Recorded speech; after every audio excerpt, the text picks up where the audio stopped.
কি হলো ড্রাইভার, গাড়ি থামালে কেন? ম্যাডাম গাড়ি নষ্ট হয়ে গেছে, সমস্যা না, ঠিক হয়ে যাবে ম্যাডাম। আরে আরে তুমি গাড়ি রেখে কোথায় যাচ্ছ? আহা!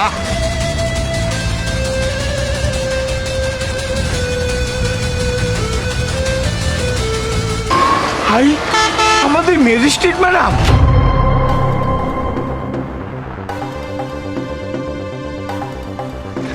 আসসালামু আলাইকুম ম্যাডাম। ওয়ালাইকুম আসসালাম। আরে রফিক সাহেব, আপনি এখানে? জি ম্যাডাম, আমি অফিসে যাচ্ছিলাম, কিন্তু আপনি এইভাবে দাঁড়িয়ে আছেন। আসলে আমিও অফিসে যাচ্ছিলাম, গাড়িটা হঠাৎ করে ডিস্টার্ব দিলে ওর জন্য রাস্তায় দাঁড়িয়ে পড়লাম। ও আচ্ছা, যদি কিছু মনে না করেন, আমার রিক্সা দিয়ে আপনাকে একটু ড্রপ করি, যাবেন কি? ম্যাডাম অনেক সময় লাগবে, আপনি অন্য করে দেখেন।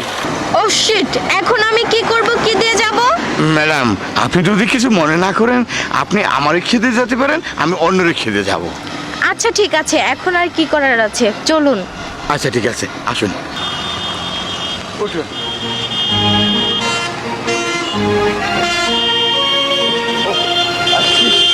আরে এই অটো আলিটা কোথায় গেল? এই আরে দাঁড়া।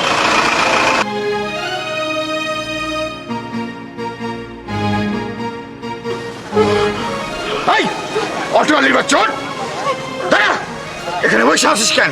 চল গাড়িতে চল। না স্যার, স্যার স্যার আপনি মাফ করবেন, আমি যেবার পারবো না, আপনি অন্য রিক্সায় যান। হাই, কথা কম বল, শোন ভাড়া বেশি পাবি। আমি 50 টাকা দিতে চাইছি না, তোকে 500 টাকা দেবো। আরে আমার মান সম্মানের ব্যাপার, ম্যাজিস্ট্রেট ম্যাডাম গাড়িতে বসে আছে, চল তাড়াতাড়ি। ও স্যার, আপনি 500 টাকা, আপনি যদি 5000 টাকা দেন তাও আমি যাবো না।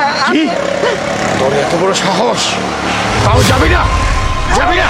ওই ওই অটোয়ালির বাচ্চা, যাবি না কেন? কেন যাবি না? তোকে আমি থামুন আপনি, আপনি কি মানুষ নাকি অমানুষ? দেখুন না ম্যাডাম, আপনার পরিচয় দিয়েছি আমি, আপনি একটি ম্যাজিস্ট্রেট আর সামান্য অটোওয়ালি, কত বড় সাহস, যাবে না বলেছে। 50 টাকা তো 500 টাকা দিতে চেয়েছি, তবুও যাবে না। ওকে মারবো না, কি করবো বলুন? চুপ করুন আপনি, আপনি আর একটা কথাও বলবেন না। আপনি কি বললেন? উনি সামান্য একজন অটোওয়ালি, উনি অটোওয়ালি বলে কি উনি মানুষ না? উনি তো আমাদের মতোই মানুষ, তাই না? তাই বলে আপনি ওনার গায়ে এইভাবে হাত তুলবেন? ম্যাডাম, এই সামান্য একটা অটোওয়ালির জন্য আপনি আমাকে কথা শোনাচ্ছেন? ব্যাস, আবার আপনি আমার মুখে মুখে তর্ক করছেন? আপনাকে এত বড় সাহস কে দিয়েছে? একদম চুপ করে এই জায়গায় দাঁড়িয়ে থাকবেন। চাচি, আপনার গায়ে অনেক লেগেছে তাই না?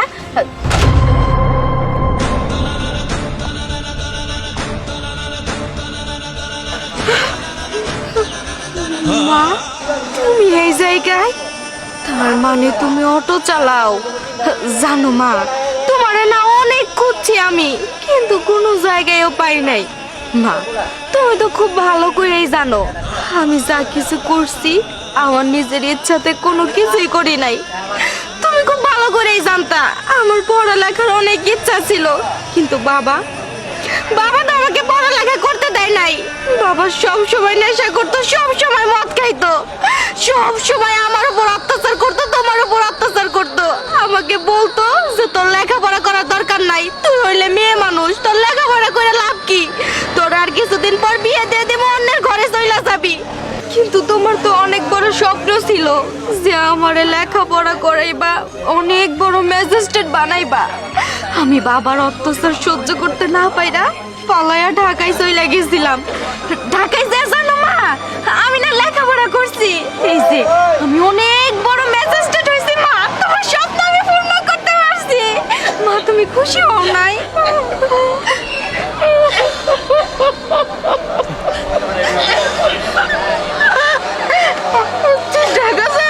লেখাপড়া করে ম্যাজিস্ট্রেট হয়েছে, আমি তো তোর উপরে রাগ করছিলাম যে তোর অবাকে মারে তুই কোন লেখা যাস গা। এই যে আমি আর তোর সাথে কথা কই না, তোর সাথে আমি দেখা করি না, কিন্তু আমার এই ছোট্ট মেয়েটা ম্যাজিস্ট্রেট হয়েছে, আমি তো তা জানি না।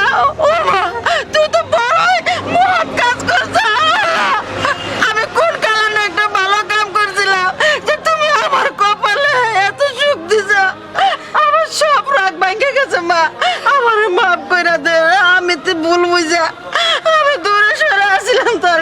কে?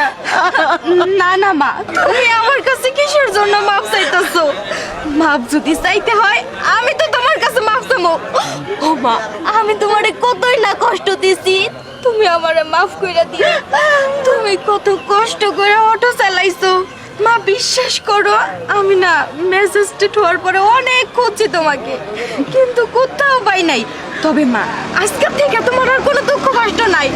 আমি তোমারে দেখবো, তুমি আমার সাথে থাকবা, আমার বাসায় থাকবা।